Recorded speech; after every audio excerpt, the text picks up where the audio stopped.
tapu ke afio e atua he tau loto lotonga. Tapu atu ke whanau pa mga puna hau eki. Tapu atu ke whaikau ina ka matot, pe whoki a whaikau tonga lomo. Pe aku kore pe ke utala mo kapui, he tala whakatapu kakato e lotu pa mo e whonua. Ka e tā mō mau ke wato e tari le, ki he lau mari e katoa pe, o mea mai e au pe. Ke mō polokalama kato hi tapu whakawike, pe mo e siasi a whitu te watu ki ha ere angawa mai a siso. Ki mō pe ke tau kamata, at pe mua e whaafi, tataki whakau inoke, ke hanga tataki tau tolu i haloto. E o tua mafi koe mau tamai mohu alo ofa ai awhiona. Taki mua pe tuke mau mui ati te koe eiki. Whamore i e tau nono pe moe anga hala hono kotoa pe. Ka tuke kau e awhiona i ako anga e hoa koe ni. E mau kore e tāpua ki mole rengo tau pe i a kalaisko alo. Ka ko mau whakamo ui. Amen. Amen.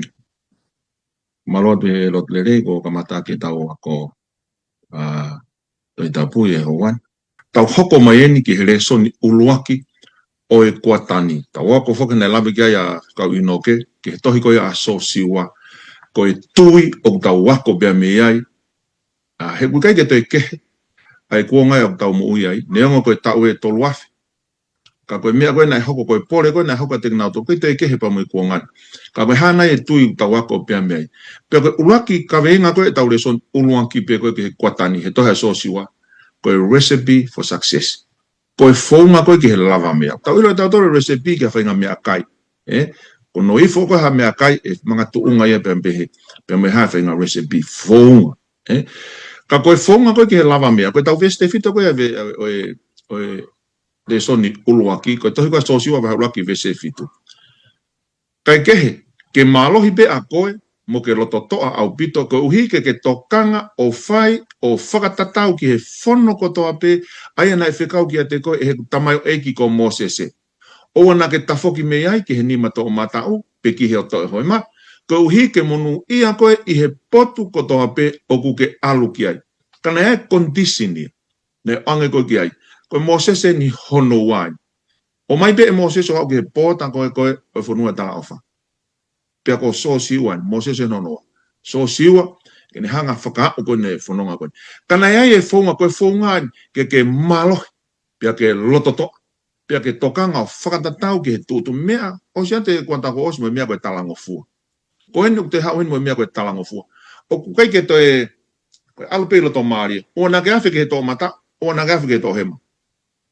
O ku black and white.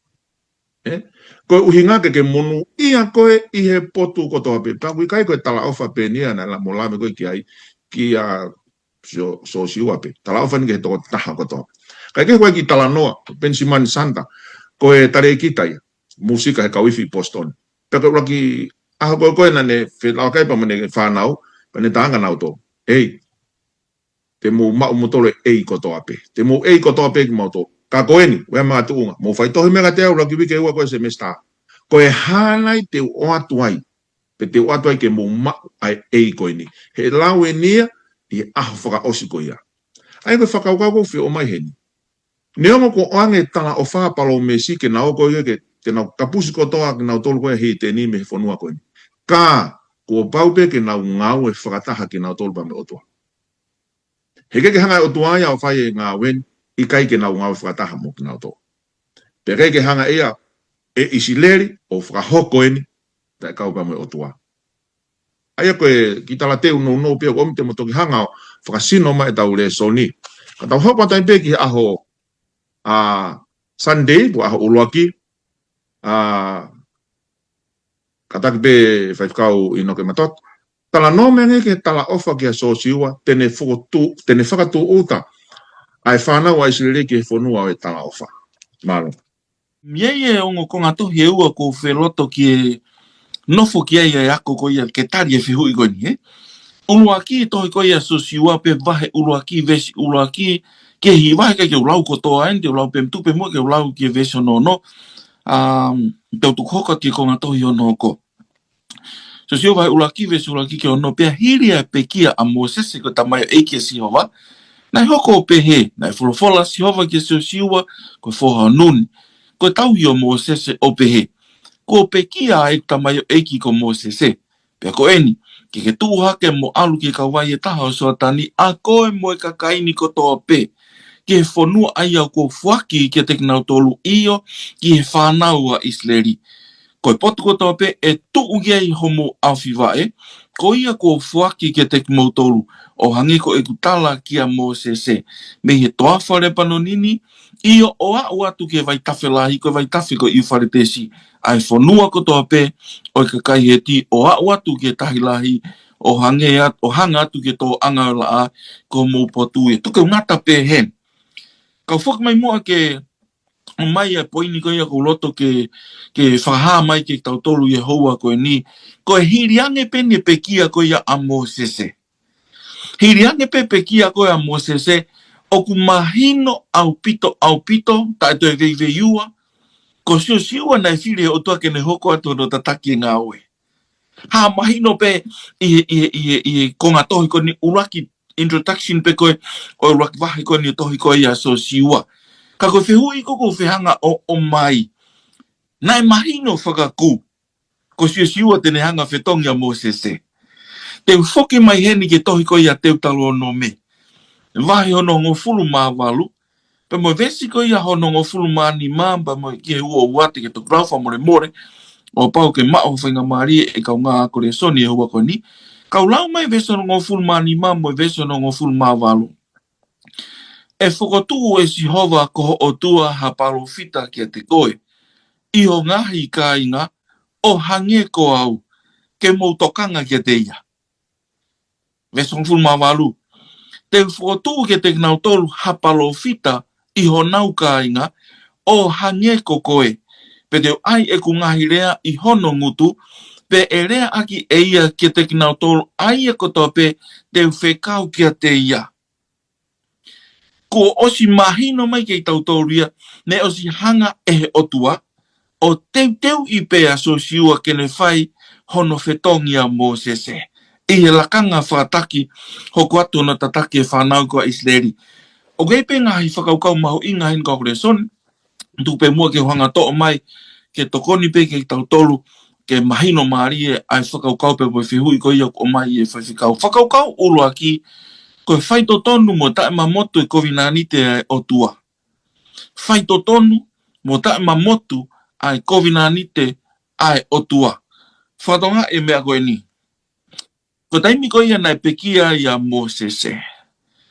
Ha mahino ke tau tolu e ngahi vesi ko ia ne tau tala noa ki ai, whire o tua, so siua ke ne hoko ato no tataki e whanau a Isleri. Ko mea uraki koi ke tau whakaukau ki ai, pe nofo e tau toka ngā i he houa ko niko a kore soni. Ko taimi ko ne pekia ia Mosese, na i kai ke pekia ai COVID-19 ia o tua pe mo e whanau a Isleri. Ko ngahi palo mesi, ngahi tala ofa, COVID-19 ai o tua mo e whanau a Isleri, na e kamata mai e Mosese, ko eni tofu pe ia, tatau to pe ia, na e hoko atu e so siua. Ko mea uruaki a ko whaamu ke mahino ko ke tautolu ka kore son, ne ke hoko mai a so siua e ke lakanga whakataki, moha ane te asenita fo ana buka ane asenita ke. Na e hoko mai pea so siua ia, ke hoko atu hona tataki ai whanau a Isleri, whatatau ki he ngahi tala ofa koto pe ai moi COVID-19 ai o tua pea mo ene kakai. Ki whakaukau uraki peheni mahalo ke tau tolu kau ngā whanonga.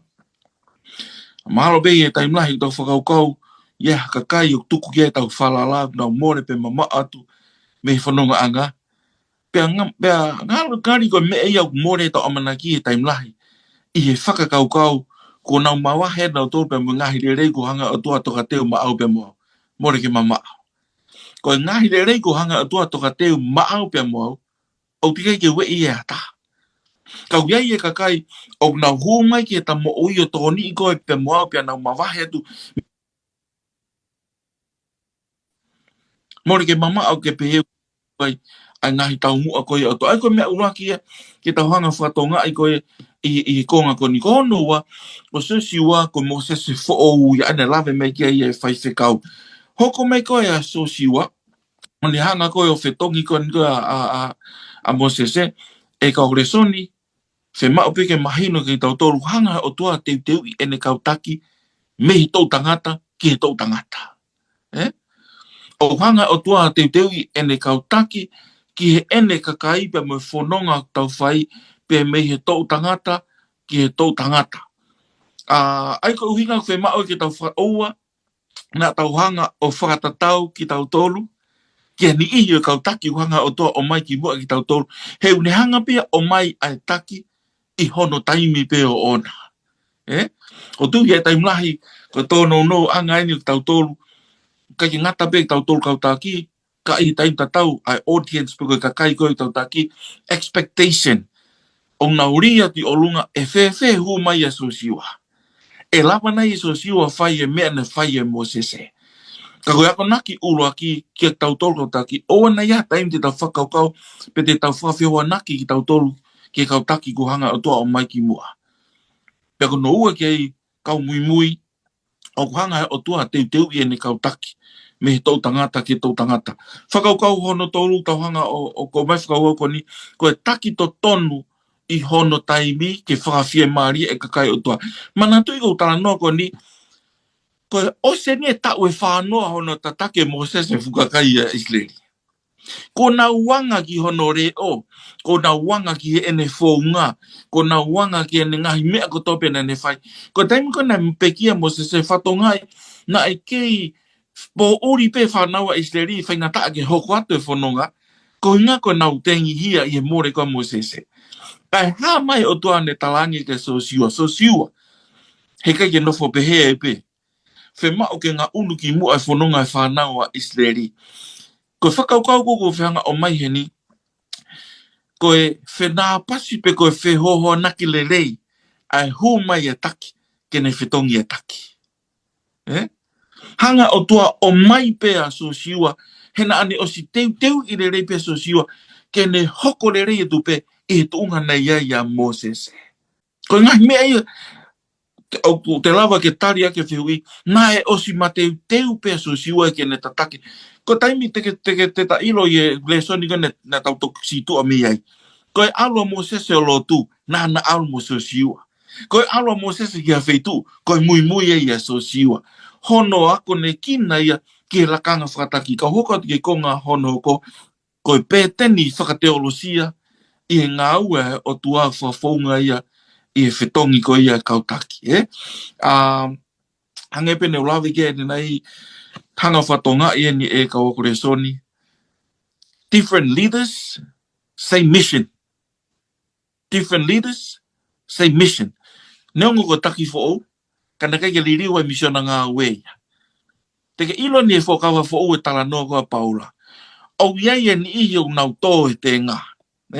O iei e ni ihi o nau whai e ngā we. O kutoki hoko mai e taki e ni ke whakakato e ngā we. Ko mo sese na ne omi ai whanau Israeli ki tua me ngai popula ispite, ko siua na ne whakakato no whakahu ki nau tolu ke whanua tala ofa. O whaampe mai no maari ki tau tolu e kaokore soni, ko taimlahi tau hau ki tau tala noa i ai ka veinga o e kautaki o ke mahino maari ki tau tolu anga whotutu au tua. Ka ke hanga mana tu ien. Whotutu me palane au tua ki o mo ui ke whawhalala ia tangata beta. O hanga o tua ia teu i kakai, ke nau hanga tōni i koe pepo au, i he whanonga o ta whai e mamani koni. Whakau koha hono ua, kautaki. O ta ngā angana aki nai ho ta whainga maari e, ke hako ne kina, haso siua, ke hoko atu hono ta take kakai e ki. Ko ngā hi whakau pe ke tau tolu, whaamu pe mahino maari e pe konga ko ia e whaikau Samsoni i he tari o Malo.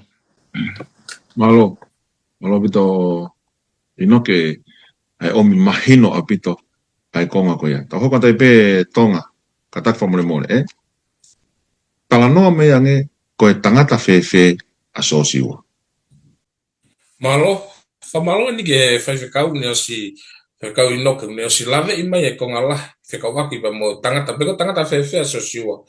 O lahi pe ngahi vesi kehe peheni. O kune tala noa ni pe ko tangata fefe. Tala mai ko tangata na tala vou. Tala mai ko tangata na lata ki he nofo holo pe ofi holo i e whare fe taki. Pange ko na ne lave i.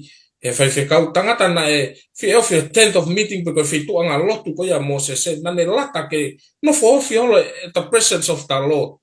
Pa ko tangata e ni tala mai ko tangata na e fai totonu i he kau asi ko na ave ke fonua tala ofa pa tala mai na foki mai ko ni ko na wana fai totonu ko foki ma tala mai ko pau te tau ikuna e tau tolu e fonua tala ofa ni mato mata wena Moses e tala mai ko toko tahana e loto lahi pa mo loto toa ko e whakau kau pe taha ko whihanga o mai i he mo ui ko ni ko ia a sosiwa heni e ongo fai kau his leadership did not just start when he became the Moses. Na kai ke toki kamata pe ne hoka na ko leadership.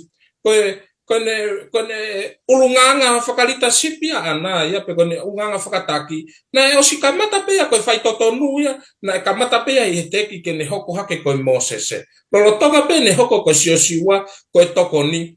Whai totonu pe a siosiwa ya he tuunga koe ya. Tala mai loto toa pe ya pe ne whai totonu. Aya ko au de hanga pore i ki tau tolu hen o koe ke we don't have to be faithful pe te tau loto toa when we become a leaders ko lotonga ko ne audience we can be faithful o whakaamu pe o tua ke tau whai to tonu pe i he tunga aya ko ne ulunganga ko ne leadership na kai ke toki ia te ia pe i he taimi ko na ne hoko hakai ko leadership hange na lave ke whai whekau na osi teu aya na osi lita pe e ulunganga ia asosiwa lolotonga teki ke ne hoko ko Moses e malo ko ia pe e fai fika ko tangata ko tuunga ia ko tangata ko asosiwa malo Malo pito kautonga ai au ne pore ki tau tolu o ke toki ui kita ke te taki pa te toki li liu o to lanu o ke lanu pe o so siwa ia me kimu ape ngata foki ai na alu pe ia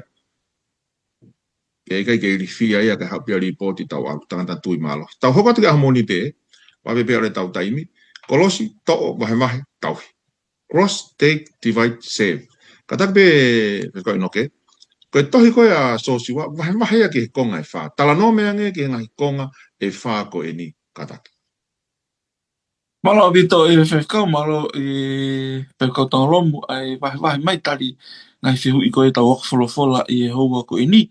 Kai hokan mua ki e whihu i koe no ko. Ka wako re soni, this is interesting but ko tohi koe a so siwa wahi ke konga lalahi e wha.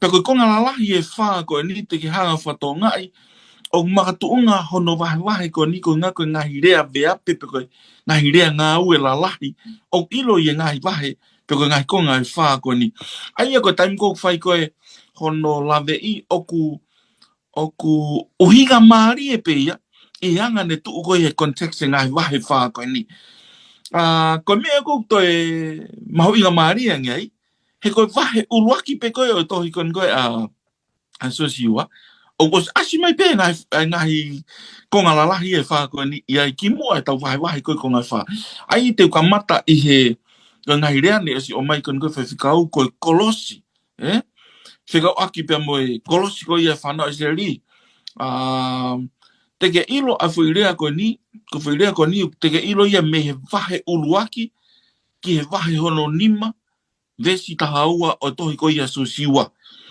ka tukuma ke lave atu ai vesi ono ua vai ulaki ko pekia tama e ko Moses pe ko eni ke tu hake mo alu ki e kau vai e taha o soatani a koe mo ka kaini ko tope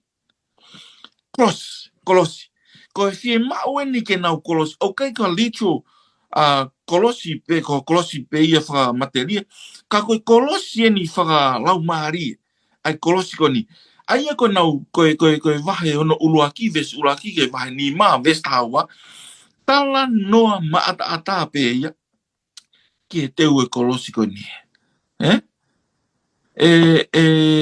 kaukure soni nai kai ko mea si ien he koe te ue ni ke hiki e whanunga me he le volo e taha ki he stage e taha o i mo ui koe amanaki ni ke nau si tu abe me he whanonga tau whanoa he wilderness piko toa wha, kai amanaki ke nau kolosi ke kau vai e taha o hoko atua e ne lalanga ko ia mo uipia mo eiki.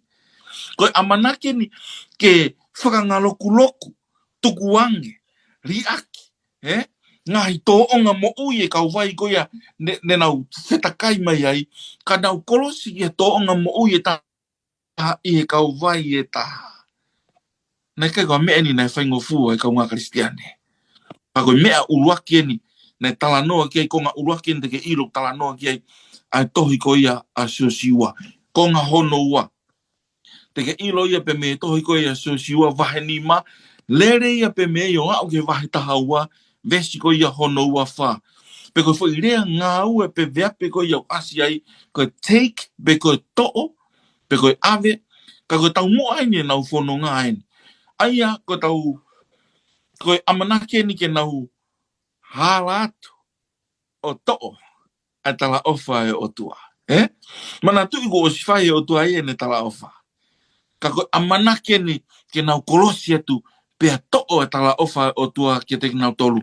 Fuinea ko ia, konga ko ia hono tolu, te ke ilo ia pea mihe vahe, hoko atu pea mihe, konga hono tolu kon koe a susio, te ke ilo ia pea me vahe tolu ka taki, o lere ia ke vahe ua taha ves whanima o tohi ko ia susio. Ai koe whairea ngā ue pe koe vea pe koe ai, koe divide pe koe vahe vahe.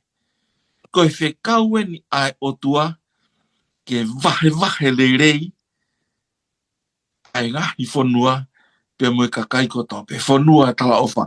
So sio vahe uraki pa mo vesi o no ke mālohi koe moke loto toa. Kou hi te ke tufa ki he kakai ni ai whanua. Ai e na ak whakawa ai ke nau ngahi tamai ke whaki ke te nau tolu ko ho nau tofia. Pea koe konga koe hono whao tohi kon koe so siwa. Konga whao si ko serve, pe koe service, au tau pehepe koe tauhi. Tauhi whaito tonu. Anko ase koe vesi i loa kon koe tohi so siwa. Mo whiri he ahon. Ko hai te mo tauhi. Ko hai te mo serve ki ai. Ka ko au mo hoku whare te mau tauhi ke Sihova. Ai koe ngai whakaukau koe ni te hanga whatonga ai ene asio no vahe maari e pe ai au tu uta whanau a isleri pe mo sosiua ke kau vai e taha o hau ke ne osi. Koe mo ui tangata kau ngā ako wholofola o ta totong. Pe aku osfuaki ke te tautoro. Ka o a au pe a aku ke to oia. Oua tuku noa ia holo e whalala i a tangata. Whalala ke o tua he koia une omi e kau taki koe ke tau mui mui. Hanga whatongai taki koe na sosiua lipe ke he o tua. Whailea hainu ko mau inga ia heni. O asi e tohi koe sosiua vahe uraki pe moe vesi koe ia hono walu. Koe lava mea pe koe success. O tok mahino ia ki ai tau tolu e kau resoni. Koe na success koe nuk tala noa ki ai ai wholofolahi ni koe ke uhinga ia ki he lahi mea kou tamau. Very interesting. O tala noa ai lava mea ia koe nipu achievement ki he mana wahe lau whakalau loto ki he whona o tua mo talangofua ki he ngahi whekau. Whambe e lava peo mahino maari ki tau tolu whekau ki whalawe no no peke ngai konga la lahi koe ne wha o tohi kon koe a sosiwa. Malo. Malo pita o whaunoke, no whakakato mo no whakamahino mai. Tonga, tala no mea nge ke ngai tala awha Sihova, kia te koe pa me whakaamua Sihova ki ho whakawhotunga, e whaiange kia te ia he taimi o kune whakakakato ai, ai ne tala awha kia te koe. Malo, ko malo an ke whaiwhekau, tūpeke u hoko toi pe he whakaukau koe ni mo e whehui koe ni. Koe tala awha whoke o tua, aia ko si tala awha mahe o tua, ia e fo i lelei, o ku ka ku ta osi ko taua ia ko ne whahinga tangata, ko ne ta awha mahe, ai fo i lelei, ta taua pepe ko hai tu unga e iai e whahinga tangata. Hange koe na ke lawe i mahe he tala teu, o si tala mai ia A+, Pete ke tokanga ko si tala mai o si fuaki mai foi ia ke mau e ko fonua e tala ofa. Aia ko foi tala ofa. Na o si o mai ki ai. Ka ko hinga ko faka amu e o tua pe ko hata o faka fiangai ki ai. Aia ko faka fiangai ko no faka amu ka o tua ko e tau tui. Aia ko tau tui o ku mooni pe o ku mooni ai tala ofa ko ia. He ko keresia e o tua. Aia ko no uhinga ni.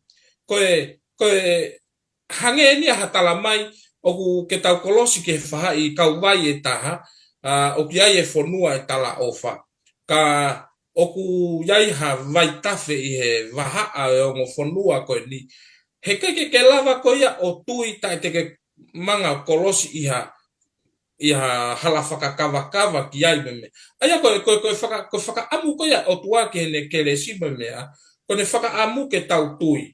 He koe ne tala ofa, that's who he is ko ia ia ko ne tala ofa ha mea ku ne fina ngalo ki ai pa ko hono pa ka pau ko ne ulunganga ia pa mo ne whaka amu ia ke whahinga tangata it does not change o koe ke liri uia pe mea Mosese au mai eni ki a seo siwa ko tala ofa tatau pe kia te ki tau tolu ko ne whahinga tangata ka pau ko tala ofa mai he eiki ha api ko tala ofa mai he otua ai mo ui ta e ngata when we tout it taimi ko ke tatui ai o hange pe tatau ai tala ofa e o tua hata hanga pe ki tawa ia o langa hafu a ke ne ta ofi ki tawa ke ta usia e tala ofa e o tua so we are not doing it for God we are doing it for ourselves taimi ko ta hanga ai ko tau ai tala ofa ko e o tua aya o ku ta hanga he tata e tui o ne hanga langa e fu a ke ne ta ofi koe da me hoa usia ai tala ofa ai otua. Ka koe taimi ko ke usia ai koe ai keresi pa mo tala ofa koe ai otua. O hune hanga ai o whaka ai koe ke nofo mau ai pe i he lerei pa mo tala ofa koe ia. Aia koe mahalo koe konga pe ia e whaiwhikau e whakaukau ko whianga o mai he ni. When koe whaka amu koe otua kia te ki taua mo ne tala ofa ko whai ka te taua. Koe ne keresia pa mo ne lerei mo hono ulunganga. Kia te ki taua oua te tahanga o langa hafu a ke ne hanga o ta ofi ki taua me he ta o i kai koe langa e a whakamaterie ka koe tahanga he tata e tui o hanga he tata e tui o tau o hune hanga ia whakai ai ki taua ke oua te ta usia ai ko mea na ne whekawa ngā Mosese a ki a sosiua ke ne pihange loto lahi pia ke loto toa aya ko no uhinga ko loto lahi pa loto toa ko ni ko nga ke ne holoke a vahe o mana vahe kane malava usia tala ofa kane loto lahi mo loto toa ken hanga o whaka ikunai a kakaio Israeli ke fonua tala ofa mahal ko ia pe kau mal Tai malo pito o tat malo mai a ko ia kata unu be ke a hoko atu site ai ko kau e a hoko ki ngahi tala ofa. Atak be inok tala no mai mo a wanga fe ai te whakamatala e tala ofa e o tua ke whakea fonua ke whana wa Israeli. Ai ko ia so siwa whalak be siwa. Pe mo whakakau ko os whakea e fonua ia ma e whana wa Israeli.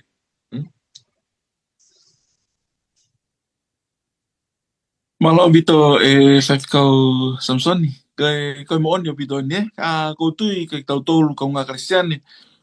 Pau he ke mahino maari mahalo pe tene hanga whaata whenga maari ki ani i ke tau whakiki peti peiti e anga kono wharea ko he vesi o maari anga no wharea ai ko vesi ula ki ke ua ko pekia e kutamai e ko Mosese pe ko eni ki ke tuhake mo alu ki ka wai e taho so tani a koe mo kakain ko tope ki he whonua a ia o kuo fuaki ki e tek nau tolu ai a koe angai no whaarea koe vesi ula ki mo i wa ka hao mga ke vesi no tolu ia koe potu ko tope e tuu kia i homo awhi wae ko ia kuo fuaki e au kia ki mau tolu ai a koe whiu iu nofo i whakaukau kon koe ke i kon koe hono whakarea i kon koe o vesi ula mo ua pe mo vesi kono tolu e kaukore soni kaukore ko tui ko mea uraki ki tahanga mahi no i he ni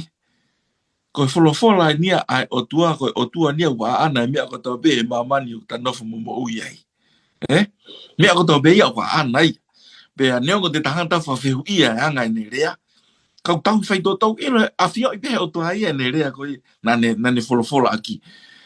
Koe anga koe ta sio koe anga koe sio ke vesi ulaki pa mo vesi koe ia hono wa. Ko taim kone hangai o tua o angi a tala ofa koe ni kia mo se. Whatatau ki whamatala koe anga no tohi.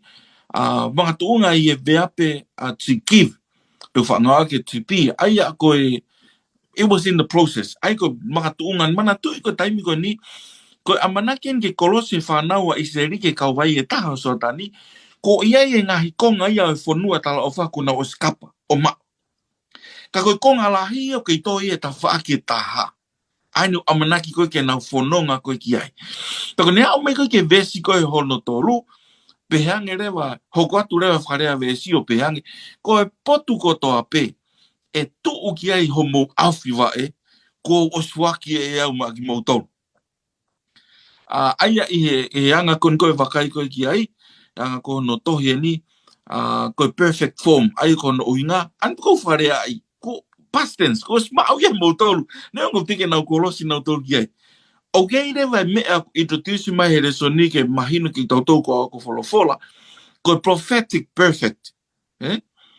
Prophetic perfect, ko hono uhinga ko taimi ko tala ofai o tua ha mea. Ko ene rea mo ene wholofola o ku pau pea whalala anga ia o i kai ke veiua. In which o ko tui au ia kei mahino ngā taa beka di ke tau hanga tarien. Ka hanga o mai ai whakaukau koe ni. Hanga whakau promise precedes possession. O kumu omu e tala ofa o tua e taime une whaki e hakoloa mak tautol. Whewhen. Tala ofa mai au rakpita ia. Ko ki tautol koe kaua. Kau taula eik whai eiki. Whamatala mai pa mo ngahi e a hoko mo ngahi mea ko toko ni. O tika ke tau au sia e tautol. Ka koe ngahi mea ia kon ke mahin tautol. O kulawe i pia i e wholofola. Koe whakaukau e taha ke mahin tautol divine initiative plus human responsibility. Ko taimbo o mai o tua tala ofa o kune tuku mai ko ho whatongia mo whatongia ke ta whakakato e mea ko ia. Ngoe taim lahi whakaukau ni e ko tuku mai pia and that's it. It doesn't work that way. O kai ke whaangau e pehe. Whakaukau hono tau te whaka no pe o whewhe tuunga uia e tatui. O whewhe tuunga uia tatui. Pete o mai rewa ke whakamapo opo ai tari ke whakaukau ko niu o mai e whewhekau. Mahalo pe e whewhekau na hoko pe whanki whaunga koe ni ke tokoni ke taua ke ta mahino i maari ai whakaukau ko ni resoni. Walk by faith and not by sight. Ura ki ia. Oku tau a ewa i he tui kau i kai koe mamata. Ko tui koe taim lahi u ta whaingataa ke ta tari ai mea koe ia o te kai ke ta mata tonu pe au sia tonu. Ka koe pore ko rak o mai koe ke tau tolu. O si hanga o tua ia fuaki mai e whanua tala o wha ma au pe moau. Koe toe ni koe pe moau i he tui ke ta watu o to o ia maa ki taua. Tala no ke toi whaha puke mau ho karau di te ria na amore. Ai koe ngahi whalonai. Hono ua koe ki ai. Oua na hoko ai whakatolo tolo i pe koe tuai ti lei ke mau ha mea ke ta veiveua i e tala ofa. Ko tau na tula whai tangata. O mai e tala ofa, ko tala mai ke tala ofa ta, teu ka tala ofa mata, teu o atu e ko mea leirei. Ko whai wahaa koe me o atu me whai tala ofa ke hoko koe no mai mea leirei. Ko tui pe ue tō lau ki nau lau na tō mohe. Hono whakakau i ko hana mea o mai. E o mai ko a ve ia. Ko whainga mea ko whakakau ko o mai, oua na hoko ai cap pe koe space ai taimi ko o whai e tala o whaki e ene hoko ke ne hanga whawei o whawei wa i taua ka ngā Christian. Whakaukau koe hono tō luko hanga o mai o ka pau o ta partnership pe mo o tua. Koe palo mesi o alwhataha ia pe mo tala ngofua. Ko taimi ko hanga o tua o mahtala ofa ke te koe pe mo. Te ke whatonga i o mai. Tui tala ngofua ke ungai whekau. Ko taimi ko ta whemo i kinai i he tui tala mo tala ngofua ke ngai fikau o ke ta fanga tau e whakatonga e taimu hoko ai ne tala ofa ke ta fanga ta whakatonga e taimu hoko tala ofa pako hono whaka o sipe e ka wako folofola whaloto lahi ke ni ke whaloto lahi ke ni ke he whamanat ke nga tolu to oua to fefine ko o stala ofa o tua ia mea kona it's yours, it's mine ko ta whatongi ape ke ta au atu pe ta mau e mea ko ia whambe mahino ke tautolu konga ko ia anga e tuu ke hangi utala mai te fuaki mo tolu pe asi mai e konga no ko kua fuaki mo tolu ka koe kia me e contradicte e whaifikau ka ngā tui ka ngā wholofola ko e whaunga pe e anga tala noa wholofola ka pau ta whalala pe tau ai ke o tua hanga maari e pe mea kotoa malo Malo bito unoke mahino malo mai konga ko ia. Hoko te pe tonga kataki tala no me ange ki whakaukau ko kau ea ki tala ofa e o tua pe mo ere soni ko tau ako pe mi e. Malo ko ea foki ko ea hoko foki ko toko taha kune mau ha totonu o kune helta likol kune mau e totonu ko ia whakalao ki he mea ko ia ang kapau ko te tamai ko ia ne konga kere ko e hoko pe ko totonu ki ai tatau ai pepe ko Facebook te iai ko malolo pe ko ia e tangata eiki ko kita rewa e hoko oku iai e totonu whakalao goni ki heni tau nofo whakaukau heni vahe raki ves wha ke hono toi ko ia sosiwa oku hanga eno whakamatala i mai e fufeitu ko ia oku e hoko ki ai e fukakaya isileri heni oku feitu lahi tala me waruha ke toa whare panoni au ke vai tafe lahi vai tafe u whare te si e feitu oku ea ki ai pakau nofo whakaukau what's so special about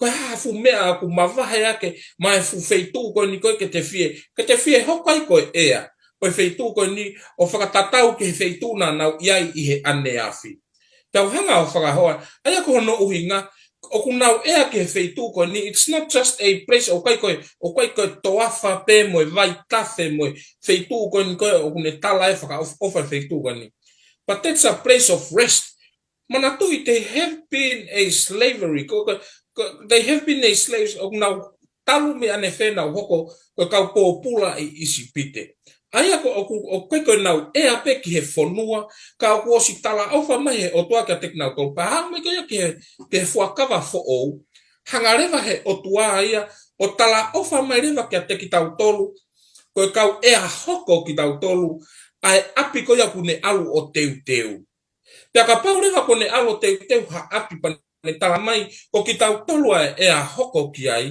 ko no uhinga heni o kune fina ngalo ki tai ai pea ku kai ke whaaloi aia kono ki au ko whakahoa ko ia ki ane afi o kune hanga o mai ke te tau tolu ko ki tau tolu ko ea ki tau tolu ki he freedom mo e fie maari e ka pau kai ke mau ha fie maari e moha nonga i he ahoni e kawako re soni ka pau ke mau hanonga mo fie maari i he mamani ko ni o ku tau iai o hanga he o tua tala ofa mai e feitu o ku ia e nonga be mo fie maari ta ko nonga mo fie maari ko ya it will kone tala ofa ko ya it will never change ka pau te ke tui na tau lave ke ai pau te ke tui ai o ke hanga yo faka atake ke ya usia ai tala ofa ko ya ai ko faka ukau ya e whaifekau ko whanua ko ia tala ofa na palomesi ko ia kia e palahame na palomesi ko ia kia e palahame pa mo kakayo isileri o ku pehepe ne tala ofa mai ka te kitau tolu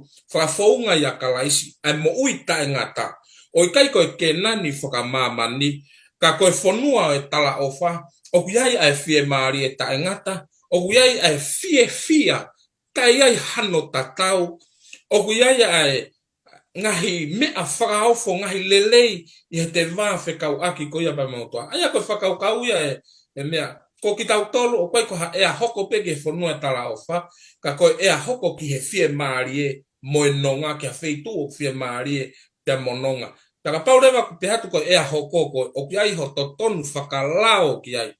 Te whakalao ia i he pekia nai whai e eiko si sukalaisi. Mahalo ko ia pe whaiwhakau mawa. Tai malo pito whakau he, pia whakato mai tau wak mai ni ki aho pule lulu, o ea koko ni ura kire soni pia ku whakamama mo e kumahanga whakahoko e. Tau hoko tai pe ki aho pule lulu, ke malo. Kataki pe inoke, tau noa mea nge ki uhinga, na whakaroto lahi tu oua ia si hova ki a so siwa, ke tok, pia mo re soni o tau wako pia mea. Malo Vito, whewhkau.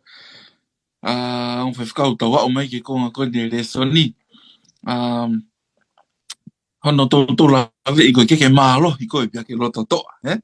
Ai ku mahinu pe whuki tau tōre tau anga mahe ni, ya mea ku repeat, o iei hono mawha tuki hono mahu inga, o tō whamanatu mai ai. Kau kapau kau kore soni te tau ki i whakaata tau whakau kaupea tau toi ki wakai ke toi ki loloto ange ke tau siofi ange ai na tula mo e atakai. Na iai koe a so siwa, na e uhinga maari au pito peia ke te au. Ke tautou whamanatu ke te eike ke maalohi koe mo ke loto toa. Olua ki, kono lakanga whakataki. Koe amanaken ke ne hanga whetongi a mō sese. Koe fusuia na e tuia mō sese ia. Koe fusuia urahi au pito ia. Koe takia ni a mō sese ta ue whanoa e whanau a Isleri.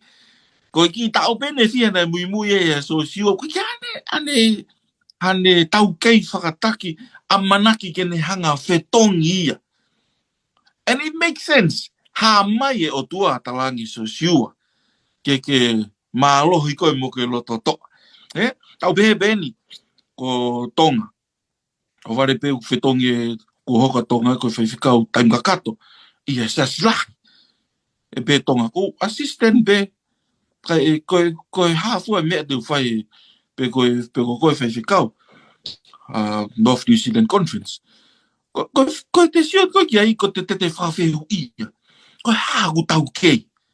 And I can see clearly, o make sense koe uhinga ia, na e lea, o ange e lea koe niki a so siwa. Mālohi koe mo ke loto toa. Ko mō sese siwa so siwa, pe koe haa mea tene whai. Whakaukau koe ho no ua. Siot koe me ta whaaki koe taha. Koe whukau taua ke nani. O koe haki kau tau eni ke whawai wa inga moia. Mana tu ina nau osi alu pe nau hau o whai ina fui whamatala tau e whanoa ko hiri. Koe whuka kai la lahi. Ko nau whangafu ma o lunga. Pa koe tia koe ki koe wakai koe me ta whaaki whakakau tau pe koe ta whaaki koe ia. O toi mahu inga maari e pepe hu tonu pe. Ai repeat he o tua ke mālohi koe mo ke loto toa. Toi wakai koe ke ne whukakai koe na ne tataki. Koe whukau isi leri, kano wharea, kau isi leri vai whauri ori e moni. He koe taim koe na nau whuki mene lawe koe kia tonga. Ko so siua pemo ke repi e whutou tangata kotoa ko iana na o mai ai o ngongo positive. I mean, kapau e o atu e o mai ke tataki ha whukakai o whaholo mui kotoa whukakai. Mea ni kai ke uta e loto foi. Kai behangi rewa e toi whakaongo ange. So siua. Ke mālohi koe mo loto toa. Ai ko umen koe lava ke tau sio ki ai. O makatuunga ai. Hono hanga o tua tō whakaongo ange ke so siua. Mālohi koe mo ke loto toa. Ko hono hoko. Na e osi whakarea pia mo sese ia ke so siua. Te ke iloni e tohi koe te utalo no me pa mo wahi koe hono tongo full mataha. Vesi ono. Mo vesi hono fitu. Na ika tuk taimi peni o asi e so siua ai rea ko ia ke mālohi koe mo loto toa. Na e osi talaange pe e mo sese ia so siua ke mālohi koe mo ke loto toa. Koe eiki tene whanonga i mua ia te koe. Koe eiki tene whanonga i mua ia te koe. Au whoke mai rewa ke whakaukau koe ni ke whama opo pe e kawakore soni. Taimlahi, o ta wha to'o maa pe, ha whaloto lahi o mai ata. It's about time ki ta hanga to'o whakamato ato ia, pe ta hanga ilo, sometimes it's divinely ko folofola ina o tua o mai ki tau whahinga karistiane. Mahalo pe te to ma bia ko tonga o te hina. Mahalo pe te e ki whamatoa tonga ko whawhikau Samson ko tau kete. Ka koe whaloto lahi koe o houa ko ni kau ngā ako folofola. O ku hoko ngai whaloto lahi pe he whafou mea taha koe ako naki pe mehe eiki. He ule hanga a whio i e mea ko tau pehi o ta atakai. Whe mau whaloto lahi whaka atamai, whaloto lahi whaka sino, whaloto lahi whaka lau maari. Pako rea whaka osi kon koe, talange koe kia, ka so you are be strong, I am with you.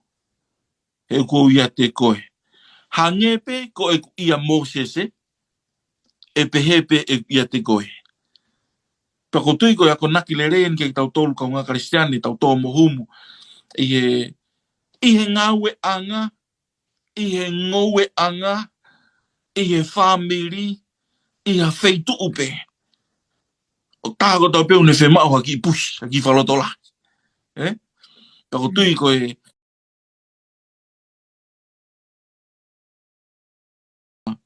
a pe e tu pepe ari aki. Kana e o ngoi he o tua, o whemau, ke toto oange whalotolahi ko ni ke sosiua. And so are we Christians o ta whemau, pa me whalotolahi pe hea honi. Malo whewkau. Ora bito inoke. Ai whakau mahu inga. Whemau be mu tau tolu. Ke o whai e whakalotolahi, Te whakalotolahi aki. Tonga kataki. Tā no mange ki he teunga tau e karistiane, hanga whakamari mai ange ia, ki whakalotolahi koe nai whai kia sosiua. Ke tō mea ha tau le son. Maro. Koe tala noa koe ni koe ki he tau koe ni. Whemau ke tau raki ilo, koe tau e ni e ke tau here tā e kano e toto mo mea.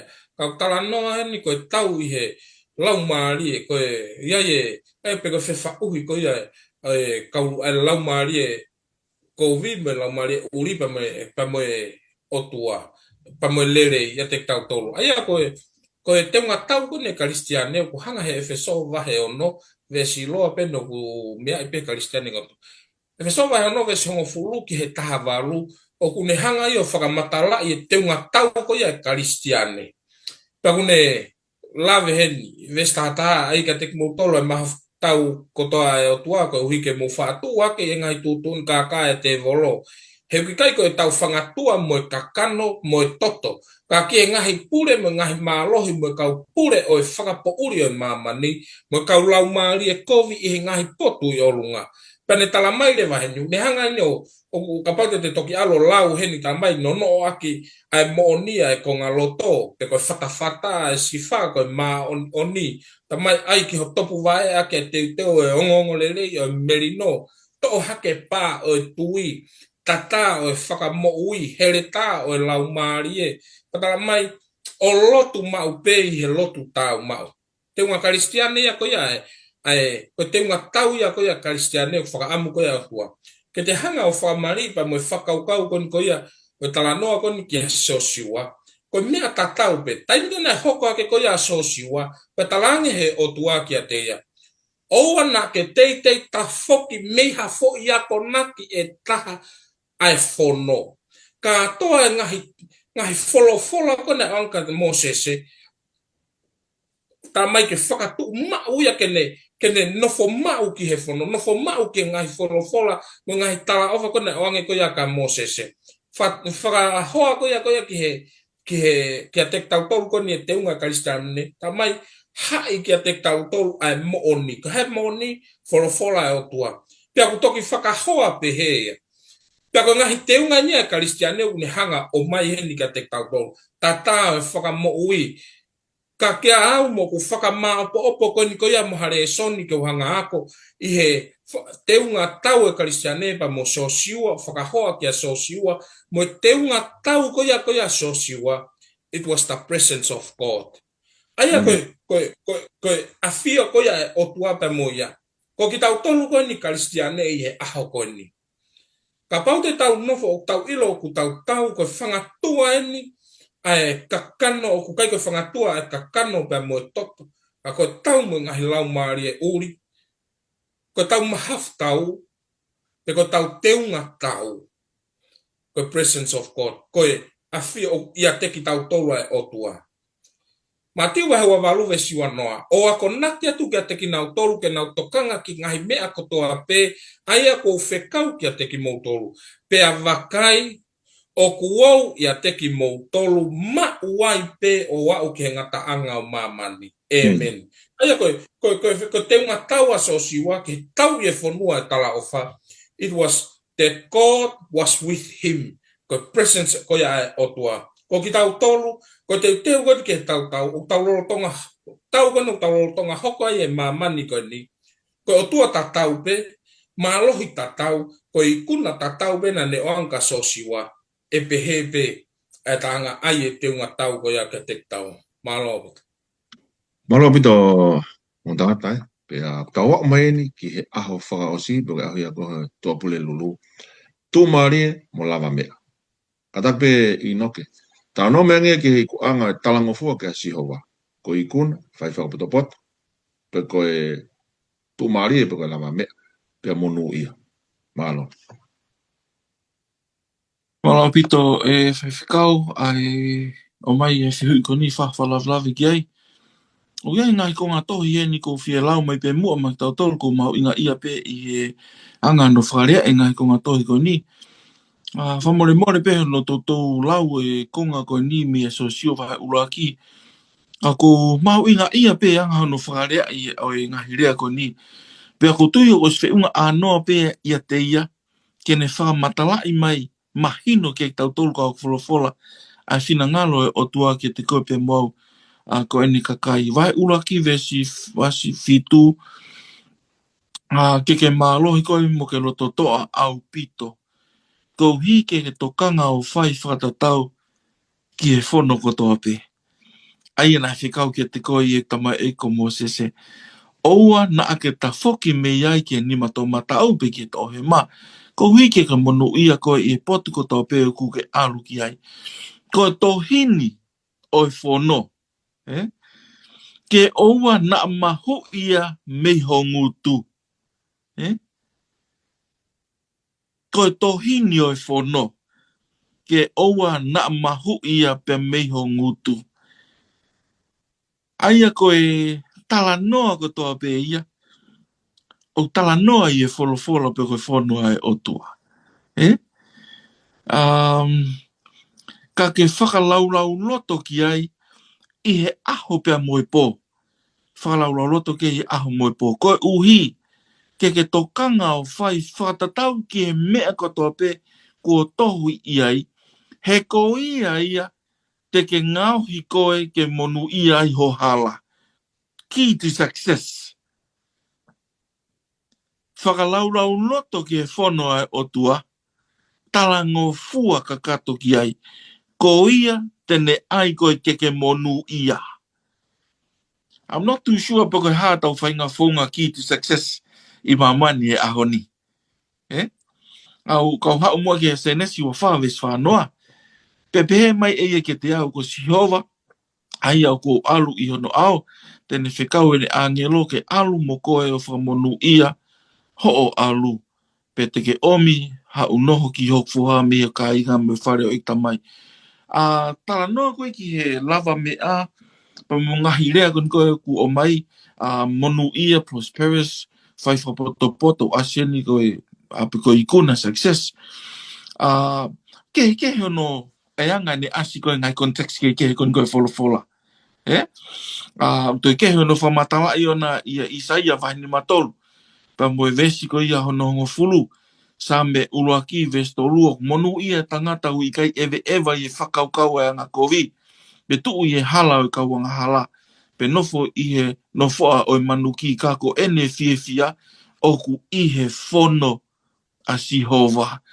Pe ko ene whono o kune whakalaulau loto ai i he aho moi po. Pe e tatau ia moi akau ko tō ki e vee vai ta whe ai au ku omi hono fua i hono whahai tau. Pe ko hono lau foki e ikai mai. Pe ko ia ko tō pe ku ne whai e monu ia ia.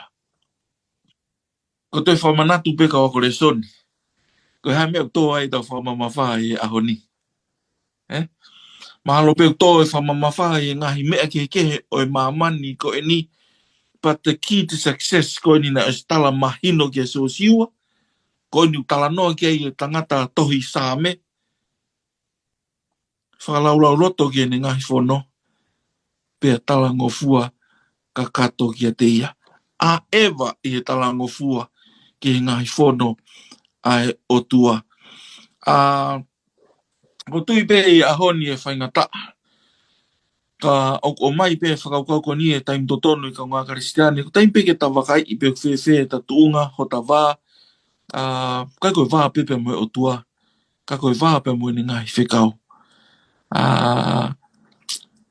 Ko maho inga ia ki whoi rea ko mai oa na mahu i me o ngutu. Koe pehe koe ke oa na mahu i me o ngutu. Mini o ku tau ka kano taha pe. Taha pepe moe ne wholofola. Mea pango pe taim lahi o ku hoko wholofola ia. Ko ngā kehe pe ia tau mo ui. Ka ku whaamu pe moe ako naki le son ko ni. O ku tau taha pe moe wholofola. Malo e whewhikau. Ono pito ino katak pe tonga. Tala no mai ki he lao whelave i ai lao. Ki he te moe tui. Moe le soni o tawa ko pe mea.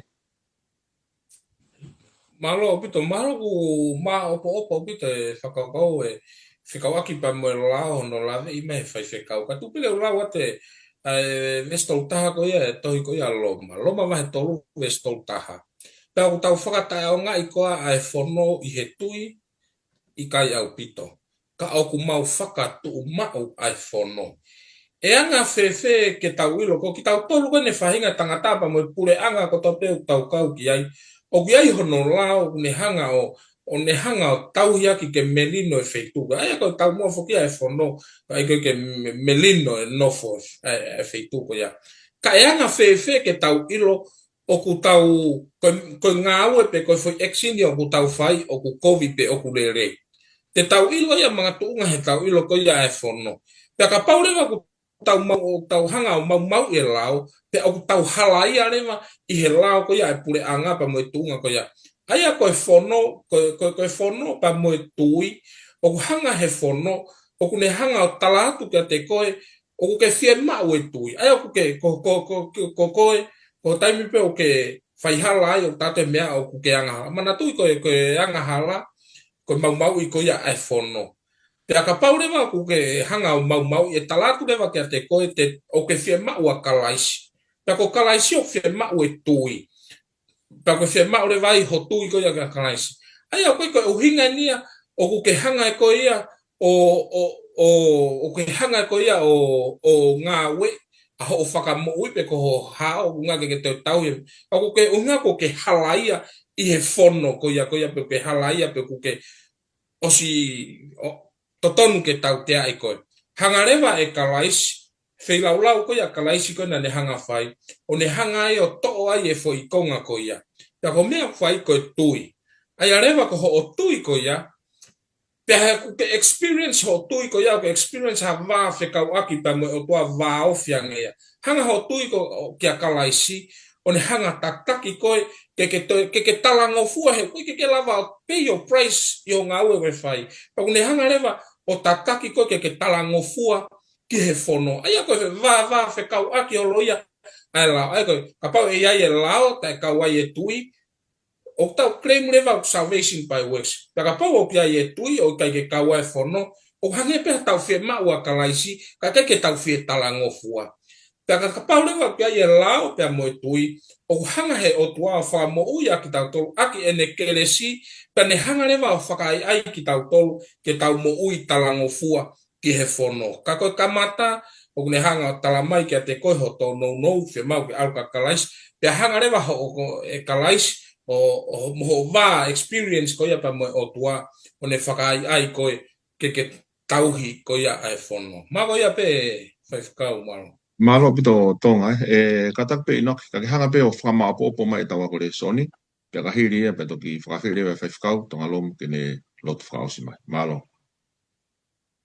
Malo pito e whaifukau ki mo pe ke whaifama popo ko tu mo kalwha more pe kai whanonga panai halea ke mahino maria ka tu pe mua ke whawhalala pe e tatake lau marie, whai pe whainga ko ngā ko e atala noa mahino.